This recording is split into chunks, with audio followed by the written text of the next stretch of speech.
Selamat pagi saudara-saudari yang terkasih. Selamat datang kembali di channel Tangiyang Katolik. Sebelum kita memulai segala aktivitas dan kegiatan kita pada hari ini, marilah kita sejenak mendengarkan firman Tuhan dan renungan pada pagi hari ini. Marilah kita awali dengan berdoa. Dalam nama Bapa dan Putra dan Roh Kudus. Amin. Allah Bapa yang Maha Baik, kami bersyukur untuk hari baru ini yang telah Engkau anugerahkan bagi kami. Engkau telah melindungi kami semalam yang telah berlalu dan memberikan begitu banyak rezeki hingga saat ini. Kami mohon, berikanlah kami hati yang sanggup bersyukur dan hati yang selalu memberi kepada orang lain dari anugerah yang telah kami terima daripada-Mu. Semoga kami sanggup melakukan itu dengan menolong sesama yang berkekurangan. Doa ini kami sampaikan kepadamu dengan pengantaran Yesus Kristus Tuhan dan pengantara kami, yang hidup bersama Dikau dalam persatuan dengan Roh Kudus, Allah sepanjang segala masa. Amin. Saudara-saudari yang terkasih, marilah kita sebentar mendengarkan bacaan Injil yang diambil dari kitab Lukas. Pada waktu Yesus sudah dekat ke Yerusalem, orang menyangka bahwa kerajaan Allah akan segera nampak. Maka Yesus berkata, ada seorang bangsawan berangkat ke negeri yang jauh untuk dinobatkan menjadi raja. Sesudah itu baru ia akan kembali. Maka ia memanggil 10 orang hambanya dan memberikan mereka 10 mina, katanya, pakailah ini untuk berdagang sampai aku kembali. Kan tetapi orang-orang sebangsanya membenci dia, lalu mengirimkan utusan menyusul dia untuk mengatakan, kami tidak mau orang ini menjadi raja atas kami. Dan terjadilah ketika ia kembali setelah dinobatkan menjadi raja, ia menyuruh memanggil hamba-hambanya yang telah diberinya uang itu untuk mengetahui berapa hasil dagang mereka masing-masing. Orang yang pertama datang dan berkata, Tuan, mina tuan yang satu itu telah menghasilkan 10 mina. Katanya kepada hamba itu, baik sekali perbuatanmu itu, hai hamba yang baik. Engkau telah setia dalam perkara kecil. Karena itu, terimalah kekuasaan atas 10 kota. Datanglah yang kedua dan berkata, Tuan, mina tuan telah menghasilkan 5 mina. Katanya kepada orang kedua itu, dan engkau kuasailah 5 kota. Dan hamba yang ketiga datang dan berkata, Tuan, inilah mina tuan. Aku telah menyimpannya dalam sapu tangan, sebab aku takut akan Tuhan, karena Tuhan adalah manusia yang keras. Tuhan mengambil apa yang tidak pernah Tuhan taruh, dan Tuhan menuai apa yang tidak Tuhan tabur. Kata bangsawan itu, hai hamba yang jahat, aku akan menghakimi engkau menurut perkataanmu sendiri.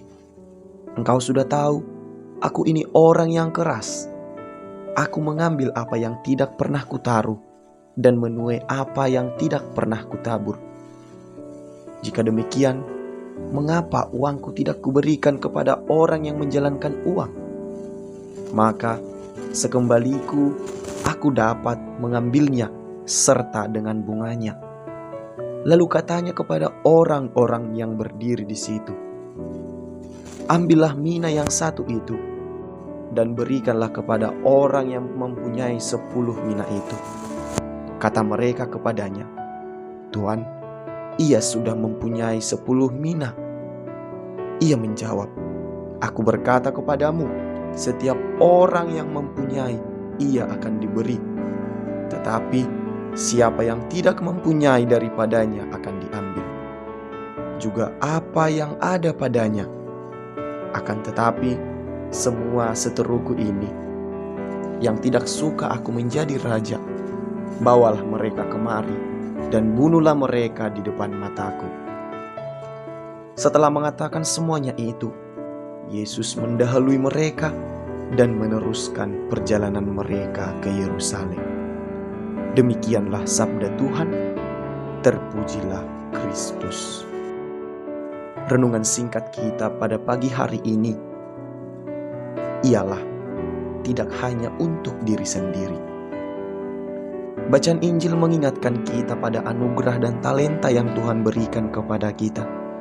Entah itu berupa bakat, kemampuan, uang atau status hidup, dan yang lainnya. Pesan yang paling penting di sini tidak terletak pada banyaknya anugerah yang diterima, melainkan bagaimana kita menginvestasikan dan mengelola anugerah tersebut bagi keperluan sesama yang membutuhkan.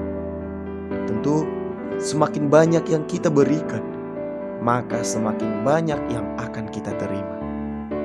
Anugerah dan bakat yang dimaksudkan adalah tidak hanya disimpan dan dipakai untuk kepentingan diri sendiri. Hal ini benar-benar menabrak mentalitas dunia yang mengira bahwa semakin banyak yang dimiliki, semakin amanlah hidup seseorang. Sehingga tanpa kita sadari, seseorang bisa lebih mengandalkan miliknya daripada Tuhan. Marilah kita merefleksikan bersama-sama bagaimana sikap kita terhadap bakat yang telah diberikan Tuhan. Marilah kita menggunakan bakat yang diberikan Tuhan untuk kebaikan kepada orang-orang di sekitar kita, untuk masa depan kita yang nantinya menjadi bekal kita meraih kesuksesan, menguatkan iman menjadi yang lebih baik lagi. Marilah kita sama-sama merenungkan, apakah kita pakai untuk sesama yang membutuhkan, ataukah kita gunakan untuk kebanggaan pribadi kita. Semoga seluruh bakat dan kemampuan yang diberikan Tuhan kepada kita menjadi berkat baginya. Amin. Semoga dengan segala permenungan kita hari ini menjadi berkat, kekuatan untuk kita melaksanakan kegiatan dan aktivitas kita sepanjang hari ini. Marilah kita sama-sama berdoa 3 kali Salam Maria. Salam Maria, penuh rahmat, Tuhan sertamu. Terpujilah engkau di antara wanita dan terpujilah buah tubuhmu Yesus. Santa Maria Bunda Allah, doakanlah kami yang berdosa ini, sekarang dan waktu kami mati. Amin. Salam Maria, penuh rahmat, Tuhan sertamu. Terpujilah engkau di antara wanita dan terpujilah buah tubuhmu Yesus. Santa Maria Bunda Allah, doakanlah kami yang berdosa ini, sekarang dan waktu kami mati. Amin. Salam Maria, penuh rahmat, Tuhan sertamu. Terpujilah engkau di antara wanita dan terpujilah buah tubuhmu Yesus. Santa Maria Bunda Allah, doakanlah kami yang berdosa ini, sekarang dan waktu kami mati. Amin. Kemuliaan kepada Bapa dan Putra dan Roh Kudus, seperti pada permulaan, sekarang, selalu, dan sepanjang segala abad. Amin. Dalam nama Bapa dan Putra dan Roh Kudus. Amin.